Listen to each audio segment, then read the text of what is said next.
Cockroach of quarterbacks. He's always there, and we're always waiting for Aaron Rodgers. Well, that's the case again in this free agent decision. For now, the Steelers still figure to be squarely focused on bringing in the four-time MVP, but have yet to make a move. However, Rodgers did spend some 6 hours at the Steelers facility on Friday, and according to sources, it was a positive meeting.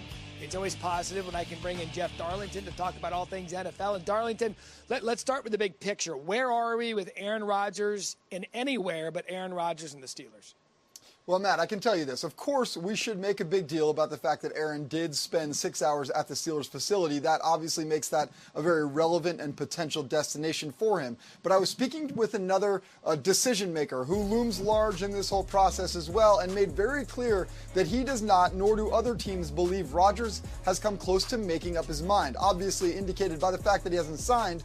But this person expressed to me that Aaron Rodgers simply is keeping this as close to the vest as any decision he has. And this is not merely something about the public perception, but also those in decision-making situations. As this person put it, Aaron doesn't even have a circle at this point. It is just Aaron Rodgers when it comes to this decision. I would say this. I warn you, don't assume that that meeting means that Aaron Rodgers and the Steelers is an imminent situation. I believe that this sweepstakes is alive and well when it comes to Rodgers and potential suitors. Quick follow-up. Do we even know that he's 100% playing next year? No, we don't. The only thing I can tell you is that he is very willing to take his time on this decision. But it's also not Steelers or retirement. There are other teams still in the mix here, Matt. Okay, well, it's something to watch. We always watch Aaron Rodgers in the offseason. This one won't be any different. Speaking of quarterbacks, a quarterback of the future, Cam Ward, Miami quarterback, having his pro day today. He's right now listed as the top quarterback taken in the upcoming draft. So talk to me, Darlington, about what people are saying within NFL circles about Cam Ward and his prospects at the next level. Yeah, as all of these teams ascend on Miami for this pro day, many of the ones that I've spoken to also understand that Cam Ward is very likely going to the Tennessee Titans with that first pick. You've got that perfect scenario of a quarterback who, by scouts' accounts that I've spoken to, is clearly separating himself as the top quarterback prospect in this draft, and you have a team in the Tennessee Titans who is looking for a quarterback. So it feels like it's headed very much in that direction. Teams still doing their due diligence on Cam in case something goes different or crazy here, that teams are ready to pounce on him if he becomes available. Louis Riddick's going to join us live from there coming up in just a bit. He'll be at the Pro Day. And really an interesting prospect coming out of Miami. He played in 3 different spots in college. We'll see where he ends up landing in the NFL. But right now, as you said, he's projected #1 overall. Now, I'm going to set this up. Everybody knows I'm at TGL every Monday and Tuesday. I'm going to give you a couple of names real quick and let you know what's going on. Here today, as we speak, the caddy, Michael Collins.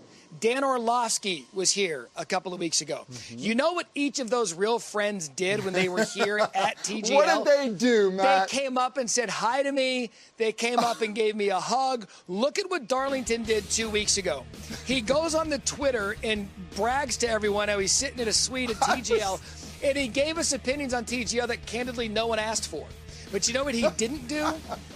He did not come up and take 3 minutes out of his sweet life to come say hi to his buddy Matt up here in the booth. Well, Matt, I don't know where the question lies in this question and answer segment, but I would like to point out that I didn't have a media credential that day. I didn't even know how to access the throne of which you sit upon at TGL. So my bad. But I will say, Matt, to try to back this up, it is an unbelievable show that you guys are putting on there. It is a great product. It's awesome. And you, my friend, are doing an exceptional job. We're best friends again, just like that. A little Matt flattery goes a long way. You're the best. We'll catch up. And we're good. That's it. Darlington. I mean, you hang around NFL people. You do it all the time. Darlington, thank you.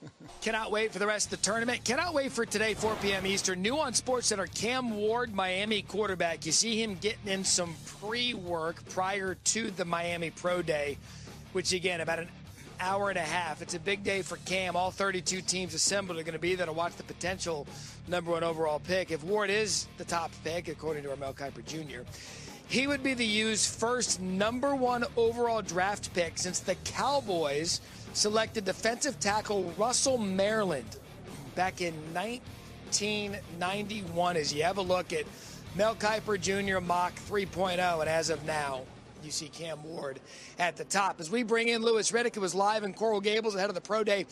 Louis, I just said it. 32 teams are going to be there to watch Cam Ward. What does he need to show today to show that he is worthy of that top overall pick? Look, Matt, I think quite honestly, he's shown everything that he needs to show already on the football field during the regular season. But what they really want to confirm now are a lot of the things that they saw on the football field when he was playing on 11 on 11, but they want to see it at an even higher level. Namely, they want to see the accuracy and they want to see the arm strength.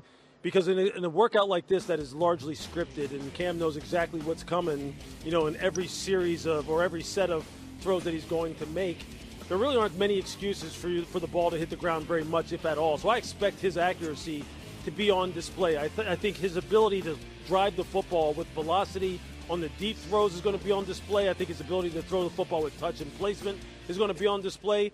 One of the most impressive things about Cam is his ability to throw with different arm angles and change the trajectory of the throws based on those arm angles. And you saw it during the regular season. He'll show that here today as well. Here's the thing, though, I want to say that really has nothing to do with the workout itself as far as throwing the football that I think people really need to kind of like dial in on.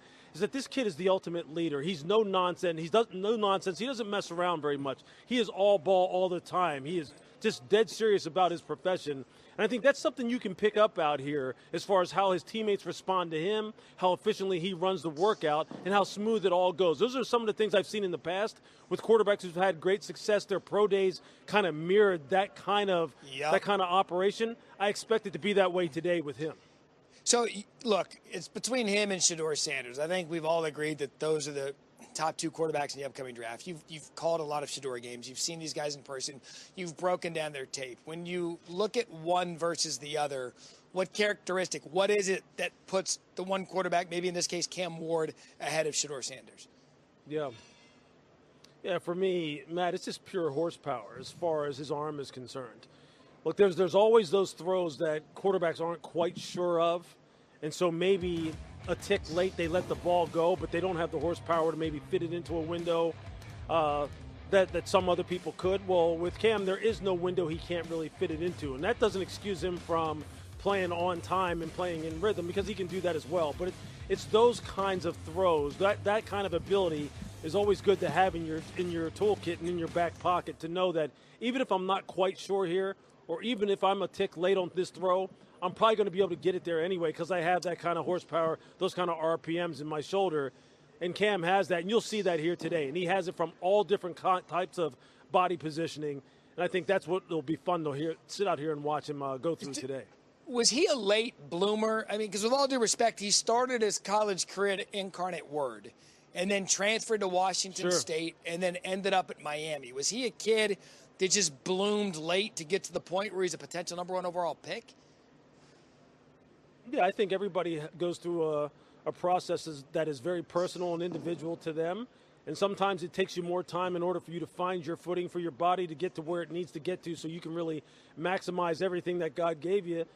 And a lot of times, what happens is when you have guys who kind of go on that kind of developmental process, people kind of question it, because it isn't something that just jumps off the tape at you at an early age, or something that makes it real easy for you to evaluate a player and say, hey, look, I'm going to slap 5 stars on him. And then anything that happens in his career, if it turns out great, it's because I already knew that he was a 5-star. If it turns out bad, then it's on the player. A lot of times it doesn't happen like that. A lot of times it takes time for these guys to kind of really grow into who they've become. And with Cam Ward, look, I don't think he would change anything as far as how his career has gone. He's earned it all. And at this point in time, I mean, to me, he's the clear-cut number one player in this draft by virtue of the position that he plays and the way in which he plays it and the journey that he's been on. Yeah, one of my favorite Dan Mullen stories, when he and I worked together, a former colleague of ours now at UNLV, he told me when he was recruiting at Mississippi State, he found this guy in Mississippi that was a 0-star recruit. His name was Chris Jones. Things worked out pretty well for him.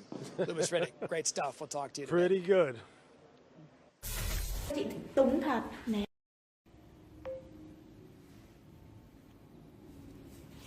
Xin chào tất cả mọi người đã quay trở lại với kênh của mình. Hôm nay mình sẽ tiếp tục hướng dẫn các bạn câu tượng. Và tượng hôm nay của mình sẽ có tiêu đề là quyển vở. Các bạn học sinh tượng của mình sẽ có tiêu đề là sách. Sách thôi nhé.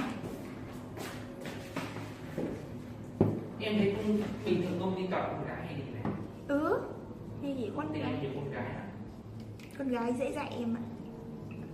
Mọi người ơi, bây giờ điểm là màu hồng nhá. Nhưng mà trong công ty em toàn mới là chuẩn bị tổng kỹ thể Này. không mới đầu cả, có nghĩa là không phải là hồi chữa nhưng mà đang kiểu đáng đi diễn tả gì chẳng đâu phải là đang quay nói chung là cái câu phổ thông của miền quê mình nghe nói ấy. Đấy.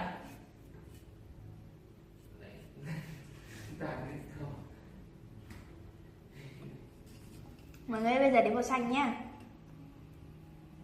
Cái em có mấy thằng nó như đấy nó nhào nó đùa cái con nào đùa đúng cái con mà chúc to mà sao một thằng ra đi một thằng nó bị ngón bu giỏi. Cái công ty mà khoa điện tử chuẩn bị đi đây này, lương 190 một ngày. Đầy có mấy khoa